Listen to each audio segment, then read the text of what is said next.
están? Muy buenos días. Muchas gracias por la presencia. La verdad que para nosotros es un gusto estar acá compartiendo este espacio. Este año tuvimos el honor de que esté presente la literatura en un formato diferente, audiovisual.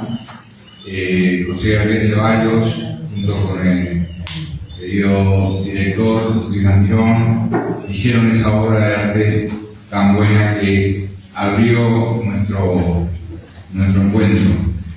Y me disparó, después de escuchar a la doctora Cleopatra Barrios, un texto que había escrito justamente hace, se cumplen 10 años de esa edición, que es Antonio Gil, El heroico siervo de Dios, que coincidió con la creación de un chamamé, una canción que ayer escuchábamos, ejecutada por Cacho López en su conjunto, que se titula Venciendo Distancias. Entonces, consideré que hoy voy a leer un fragmento de este libro, Antonio Gil, El heroico siervo de Dios, titulado como una lectura y dedicado a la doctora Cleopatra Barrios, que con tanta pasión, con tanta dedicación, con tanto esmero, se ha dedicado a este tema para nosotros tan importante. Y titulé, tomando una frase de sus palabras, desde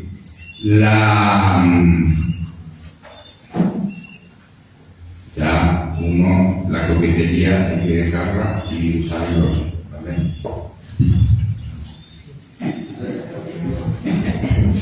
Desde la invención popular a la construcción narrativa. Y entonces quería citar un fragmento de un ensayo de Borges que dice lo siguiente: la página de perfección, la página de la que ninguna palabra puede ser alterada sin daño, es la más becaria de todas. Los cambios del lenguaje borran los sentidos laterales y los matices. La página perfecta es la que consta de esos delicados valores y la que con facilidad mayor se desgasta. Inversamente, la página que tiene vocación de inmortalidad puede atravesar el fuego de las erratas, de las versiones aproximativas, de las distraídas lecturas, de las incomprensiones, sin dejar el alma en la prueba. No se puede impunemente variar, así lo afirman quienes establecen sus textos, ninguna línea de la fabricada por Góngora, pero el Quijote gana póstumas batallas contra sus traductores y sobrevive a toda descuidada versión. Heine, que nunca lo escuchó en español, lo pudo celebrar para siempre. Más vivo es el fantasma alemán o escandinavo o indostánico del Quijote que los ansiosos artificios verbales del estilista. Bueno, tengo para mí que esta historia del gaucho es caleidoscópica y también sobrepasa a todas las versiones que se puedan dejar plasmadas en un texto. Y también quisiera referirme al maestro Ricardo Piglia, donde en su libro Formas Breves nos dice, en tesis sobre el cuento, en la primera tesis dice lo siguiente: un cuento siempre cuenta dos historias. El cuento clásico narra en primer plano la historia 1 y construye en secreto la historia 2. El arte del cuentista consiste en saber cifrar la historia 2 en los intersticios de la historia 1. Un relato visible esconde un relato secreto, narrado de un modo elíptico y fragmentario. Segunda tesis: la historia secreta es la clave de la forma del cuento y sus variantes. La teoría del iceberg de Hemingway es la primera síntesis de ese proceso de transformación. Lo más importante nunca se cuenta. La historia secreta se construye con lo no dicho, con el sobreentendido y la alusión. O sea que le dejan al lector la posibilidad de que termine de llenar esos espacios que quedaron inconclusos. Así es. Y para eso voy a leer el texto de Felipe Avellanar, que lo tomé aquí en el libro, porque el libro se trata de un investigador, un teólogo que viene acá a Mercedes a hacer justamente la evaluación de si hay que canalizar, no canalizarlo, hay que canalizarlo al gauchito o no.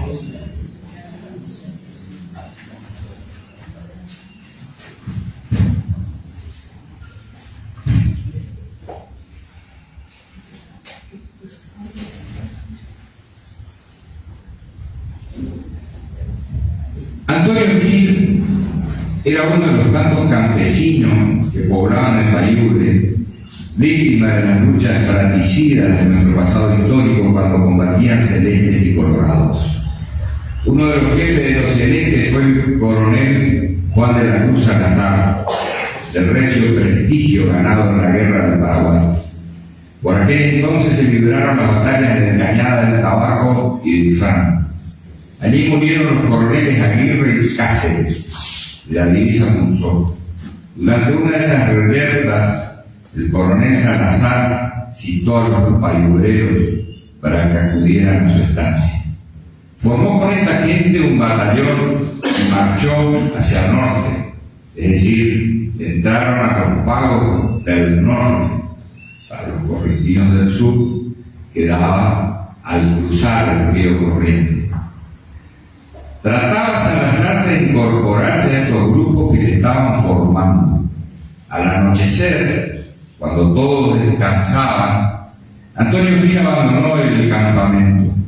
El contingente prosiguió su marcha y se tomó nota de la deserción. Salazar, al volver a su tierra, se acordó de la ausencia de Gil y lo mandó a buscar. Cuando lo apresaron, Salazar lo llamó y le preguntó por qué había desertado. A lo que Gil le respondió que si él abandonó el campamento no fue por falta de coraje, sino porque creía que no se debía derramar sangre inocente, contra que los que no tenían agravio que vengar. Además, había tenido un sueño con Ñandellara que le indicaba que así debía proceder. Salazar, hombre de su época, le reprochó y le dijo que no creía en su descargo, que pensaba que era un cobarde, que su acción era un mal ejemplo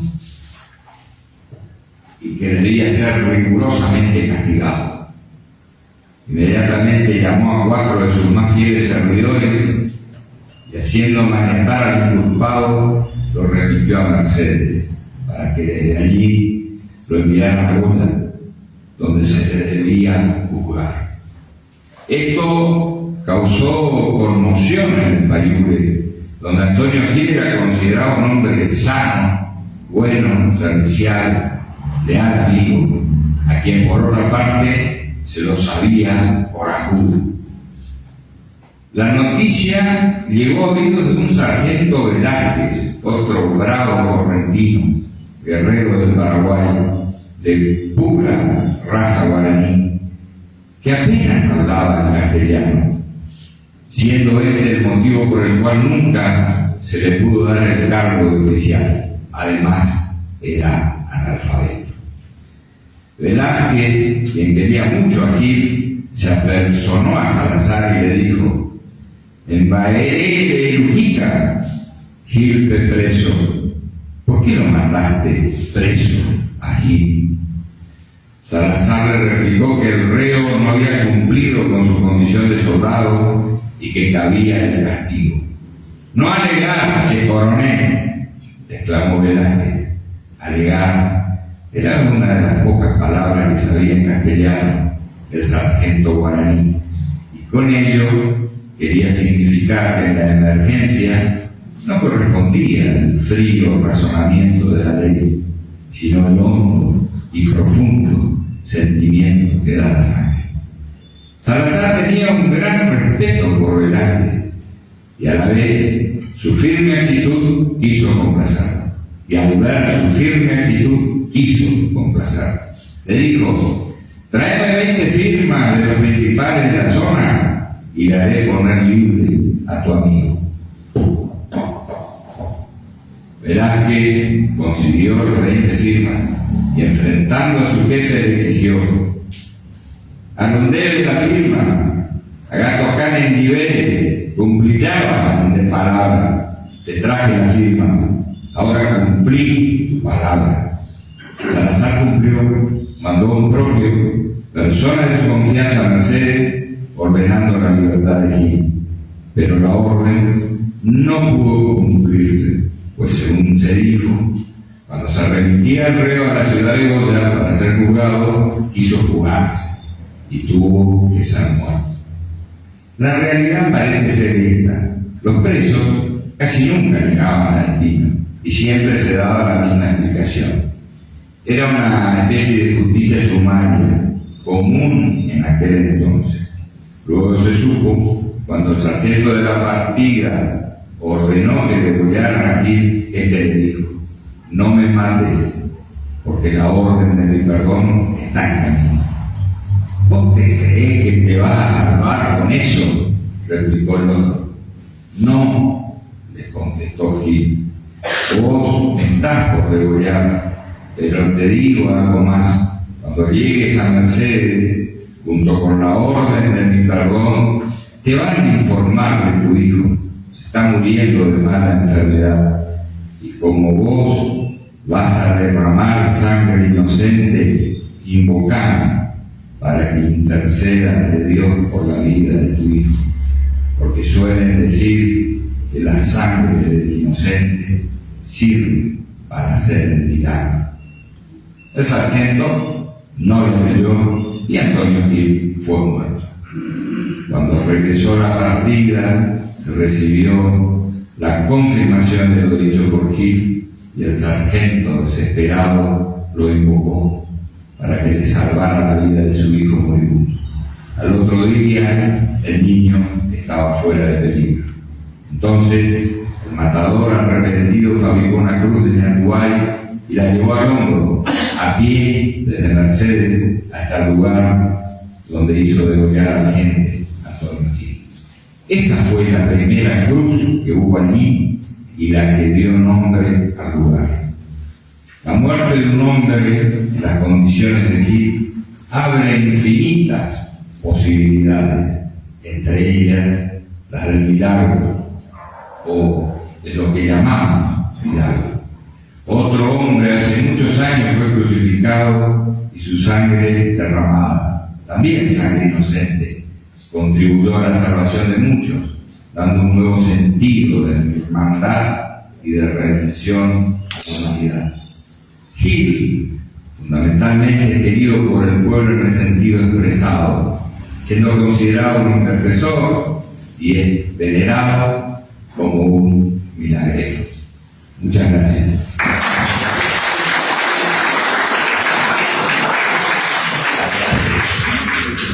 Muy bien, Tito, que es un amigo, sabe que nos pone Juanchi a mí en una posición incómoda, que es estar entre ustedes y el almuerzo. Es una posición en la que uno no se puede sostener, claro, uno no se puede sostener mucho tiempo. Exactamente. Es la mente o el estómago.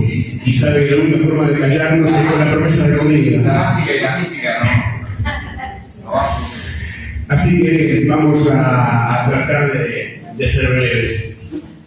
Le voy a leer un cuento que alguna vez también les pasó a ustedes, ese exceso de sinceridad que a veces nos termina pateando en contra. El arte de callar. Lo acusaron de insincero durante una cena en casa de Velarde, entre el segundo plato y el postre, con esa crueldad educada que practican las clases medias ilustradas cuando huelen sangre. La anfitriona, una profesora de literatura que citaba a Cortázar como si fuera el Evangelio, lo había mirado con esos ojos que reservan a las mujeres inteligentes para los hombres que las decepcionan. Eres un cínico, había dicho. Nunca dices realmente lo que piensas. Él había sonreído apenas, de ese modo que había perfeccionado con los años. Una sonrisa que no comprometía, que podía interpretarse como reconocimiento o como desdén, según la necesidad del momento. Bebió un sorbo de vino, un Ribera del Duero decente al menos, pensó, y dejó que el silencio hiciera su trabajo, porque había aprendido, después de muchos años y demasiadas batallas perdidas, que el silencio es la mejor respuesta cuando la verdad resulta inaceptable. Pero él insistió, siempre insiste. ¿No vas a defenderte? Él dejó la copa sobre la mesa con cuidado. Miró a los presentes, 8 personas que se consideraban cultas, progresistas, abiertas de mente. 8 personas que leían el diario El País, que habían visto todas las películas de Almodóvar, que opinaban con vehemencia sobre la política internacional sin haber pisado nunca un país en guerra. 8 personas que citaban a Sartre sin haber leído nada más allá de la náusea, que mencionaban a Nietzsche como si fuera un eslogan publicitario, que confundían la filosofía con el género de autoayuda. Me defiendo, dijo finalmente, practicando la cortesía. La cortesía, la mujer casi escupió la palabra, la cortesía es la máscara de los cobardes. Él sonrió de nuevo, esta vez con genuina diversión. Ahí estaba, la arrogancia moral de quien confunde la franqueza con la valentía, la brutalidad verbal con la honestidad intelectual. La cortesía, respondió con calma, es el reconocimiento de que no todas las audiencias están preparadas para todas las verdades. Mis comentarios más sinceros, querida Isabel, requerirían de una audiencia menos prejuiciosa, más formada, menos dogmática y considerablemente más leída. El golpe fue preciso. La vio encajar el insulto disfrazado de argumento, vio como sus mejillas se sonrojaban apenas. Pero él no sentía satisfacción, sentía cansancio. El cansancio infinito de quien ha comprendido que decir la verdad en voz alta es, la mayoría de las veces, un acto de violencia innecesaria. Más tarde, en la calle, mientras encendía un cigarrillo, último placer de los condenados, solía decir, recordó cómo había llegado a esto. Hubo un tiempo en que él había sido sincero, peligrosamente sincero. Cuando alguien le preguntaba su opinión sobre el amor, citaba Schopenhauer. El amor no es más que el engaño de la especie para perpetuarse, la naturaleza riéndose de nosotros mientras creemos estar eligiendo libremente. Cuando hablaba de la vida, mencionaba a Cioran. Haber nacido es una calamidad que arrastramos toda la existencia. Cuando debatían sobre la libertad, invocaba a Sartre. Estamos condenados a ser libres, y esa condena es insoportable para la mayoría. Las consecuencias habían sido predecibles. Lo tacharon de nihilista, de depresivo, de aguafiestas existencial. Las invitaciones comenzaron a escasear, las mujeres lo miraban con recelo, los hombres lo evitaban en las fiestas como si fuera contagioso. Así que él había desarrollado lo que llamaba en privacidad de sus pensamientos la sinceridad relativista, una técnica que consistía en dosificar la verdad según la capacidad digestiva del interlocutor. Con algunos podía permitirse mencionar a Nietzsche, la muerte de Dios, la voluntad de poder, siempre que lo hiciera con ligereza, como quien cuenta una anécdota graciosa. Con otros se listaba Camus, que al menos tenía la decencia de sugerir que el absurdo podía enfrentarse con dignidad. Para la mayoría reservaba los lugares comunes pragmatistas. Hay que adaptarse, la vida sigue, todo pasa por algo. No era cobardía, era estrategia de supervivencia intelectual. En un mundo que prefería las mentiras consoladoras a las verdades incómodas. Había leído una vez, no recordaba dónde, que Wittgenstein decía: de lo que no se puede hablar, mejor es callarse. Pero él había llegado a una conclusión más práctica: de lo que no quieren oír hablar, mejor es no hablar, o al menos no hablar con precisión. Porque la gente no quiere la verdad, quiere confirmación, quiere que le digan que sus creencias son correctas, que sus decisiones fueron acertadas, que su vida tiene sentido. Y cuando alguien sugiere lo contrario, que quizás vivimos en un universo indiferente, que nuestras elecciones son arbitrarias, que el sentido es una ficción que nos contamos para dormir tranquilos, entonces ese alguien se convierte en el enemigo. Él lo había aprendido de la forma difícil, con pérdidas, amistades que se enfriaron, relaciones que se rompieron, oportunidades profesionales que se fumaron porque alguien decidió que era difícil, negativo, tóxico.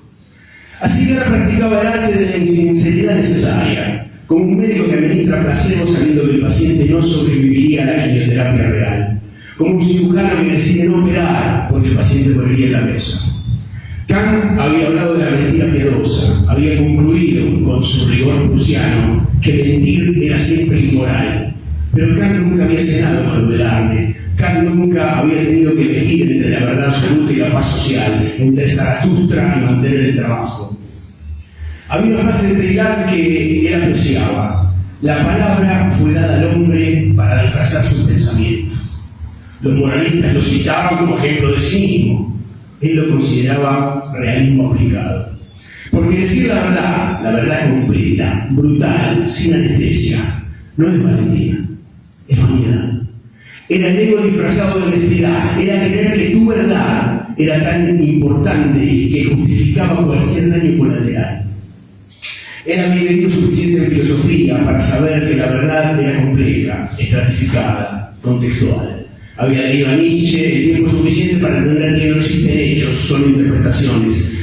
Y si eso era cierto, y él creía que lo era, entonces la sinceridad no era una traición a la verdad, sino el reconocimiento de su multiplicidad. Llegó a ese apartamento pasada la medianoche, se sirvió whisky, Taliker, porque Island le recordaba que había cosas que valían la pena en este mundo absurdo, y se sentó junto a la ventana. Abajo, la ciudad seguía viva. La gente iba y venía creyendo que sus vidas tenían dirección, propósito, sentido. Y quizás lo tenían, o quizás no. Pero no era asunto de él destruir esas ilusiones. Recordó algo que había leído Borges: la duda es uno de los nombres de la inteligencia. Pero él había agregado su propio corolario, y el silencio es uno de los nombres de la sabiduría. No lo acusaría más de insinceridad, lo habían etiquetado ya, archivado en la categoría de tipos difíciles de leer. Y eso está bien, mejor ser un enigma que un libro abierto que nadie quiere terminar de leer. Se terminó el whisky y un trago y apagó la luz. Afuera, el mundo seguía girando en su eje de mentiras necesarias y verdades insoportables. Y él había elegido su bando, el de los que saben callar cuando la verdad no tiene audiencia. No era cobardía, era simplemente supervivencia filosófica. Y en este mundo, pensó mientras se dormía, eso era lo más cercano a la sabiduría, a lo que un hombre podía aspirar.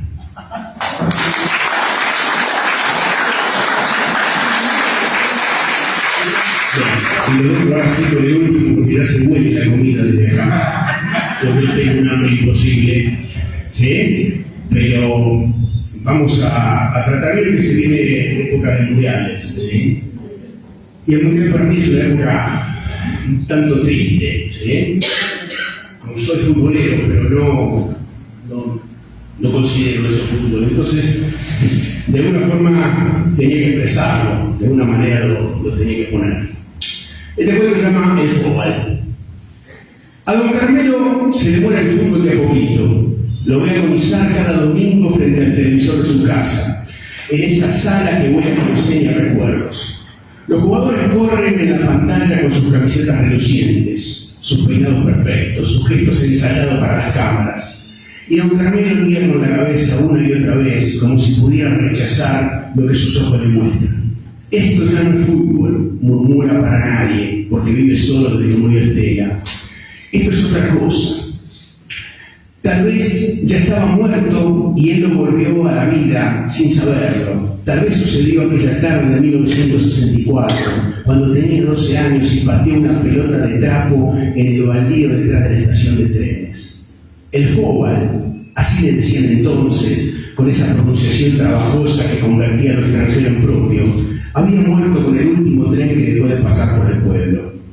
Pero ese día, cuando el pie descalzo de Carmelo conectó con los trapos amarrados, cuando la pelota voló describiendo una parábola imperfecta hacia el arco imaginario entre los dos palos, allí resucitó. No fue el fútbol, fue el fútbol. El fútbol era otra cosa. Era jugar hasta que oscureciera y las madres gritaran los nombres desde las puertas de las casas. Era inventar reglas sobre la marcha y cambiarlas cuando convenía. Era ese chico flaco, Julián, quería recordar que se llamaba, que hacía jueguitos con una naranja porque no había pelota y todos lo miraban como si fuera Gardel, haciendo bailar al mundo en la punta de sus zapatos. El fútbol tenía olor a pasto, recién cortado y en tierra mojada. Tenía el sabor a sed y a gloria efímera de meter un gol con el que todos hablarían hasta el martes.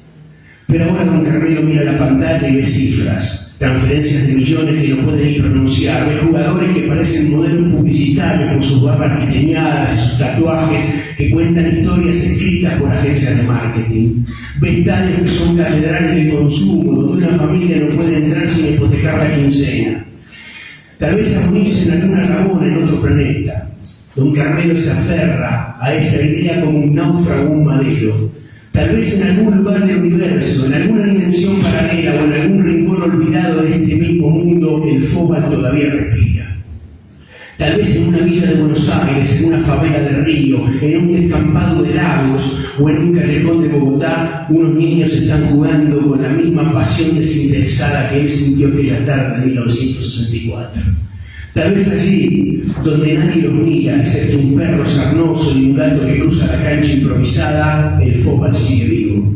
Tal vez en esa laguna, esa jugada insolente, innecesaria, puramente estética que un chico descalzo hace porque sí, porque puede, porque en ese instante él es Dios y el mundo es su pelota. Y tal vez ahí late todavía el corazón del juego verdadero. El fútbol es un negocio de modernos gladiadores millonarios, don Carmelo lo sabe. Ve los comerciales entre tiempo y tiempo, zapatillas que cuestan lo que él gana en un mes, relojes suizos en muñecas de muchachos de 22 años, contratos que se negocian en despachos de Dubái mientras él cuenta monedas para el colectivo. Los gladiadores antiguos por lo menos tenían la decencia de pelear por su vida. Estos gladiadores modernos pelean por bonos y porcentajes de derechos de imagen, se tiran en el área como si les hubieran disparado, buscando penales que no existen, discuten con árbitros por milímetros en el VAR, ese aparato que convirtió la épica en geometría. Pero a veces surge detrás del marketing una chispa de potrero. Don Carmelo se incorpora en su sillón. Acaba de pasar un jugador argentino, siempre son argentinos o brasileños o algún africano que aprendió a jugar en la tierra, acaba de hacer algo inexplicable. No fue una jugada más eficiente, no fue lo que dictaba el manual táctico, fue pura magia, puro instinto, pura memoria muscular de tardes en canchas de tierra. Fue fútbol.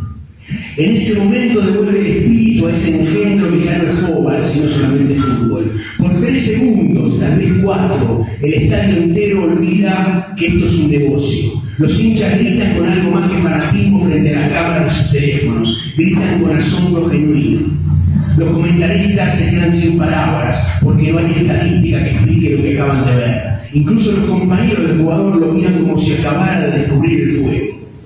Don Carmelo sonríe. Es una sonrisa triste, pero es una sonrisa. Sabe que esa chispa se apagará pronto, que volverá el fútbol corporativo, el fútbol de algoritmos y analytics, el fútbol donde cada movimiento está calculado por computadora que nunca sintieron el placer de pasear una pelota.